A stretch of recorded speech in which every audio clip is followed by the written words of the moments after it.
राम राम। आइए हम एकादशी व्रत का महत्व और कथा सुनते हैं।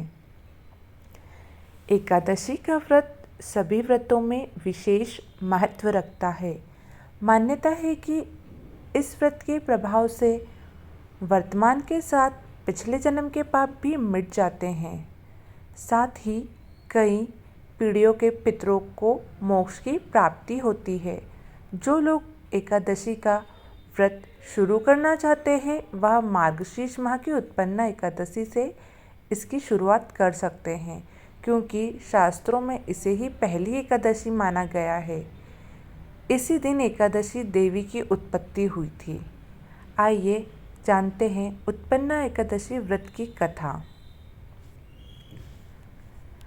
सतयुग में एक नाड़ी जंग नामक राक्षस था, जिसके पुत्र का नाम था मुर। महापराक्रमी और बलवान दैत्य मुर ने इंद्र, वरुण, यम, अग्नि, वायु, ईश, चंद्रमा आदि सभी के स्थान पर अपना आधिपत्य स्थापित कर लिया था।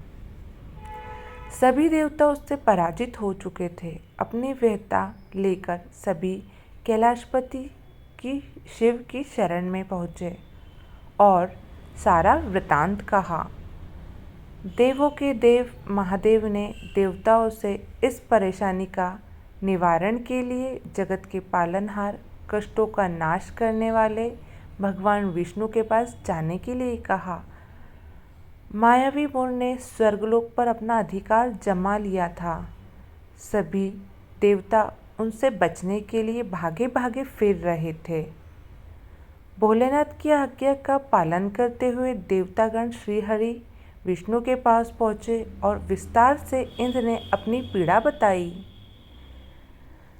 देवताओं को मुर से बचाने का वचन देते हुए भगवान विष्णु जी रणभूमि में पहुँच गए। यहाँ मुर सेना सहित देवताओं से युद्ध कर रहा था। विष्णु जी को देखते ही उसने उन पर प्रहार किया। कहते हैं कि मुर श्रीहरि के बीच ये युद्ध 10,000 सालों तक चला था। विष्णु जी के बाण से मुर का शरीर छिन्न भिन्न हो गया था, लेकिन वह हारा नहीं। युद्ध करते हुए भगवान विष्णु थक गए और बद्रिका आश्रम गुफा में जाकर आराम करने लगे। दैत्य मुर भी विष्णु का पीछा करते करते वहां पहुंच गया। वहां श्रीहरि पर वार करने ही वाला था कि तभी भगवान विष्णु के शरीर से कांतिमय रूप वाली देवी का जन्म हुआ। उस देवी ने राक्षस का वध कर दिया। भगवान विष्णु ने देवी से कहा कि आपका जन्म मार्गशीर्ष माह की कृष्ण पक्ष की एकादशी तिथि को हुआ है, इसलिए आज से आपका नाम एकादशी होगा। इस दिन देवी एकादशी उत्पन्न हुई थी, इसलिए इसे उत्पन्ना एकादशी कहा जाता है। जो एकादशी का व्रत करता है उसे वैकुंठ लोक की प्राप्ति होती है। जय श्री कृष्ण।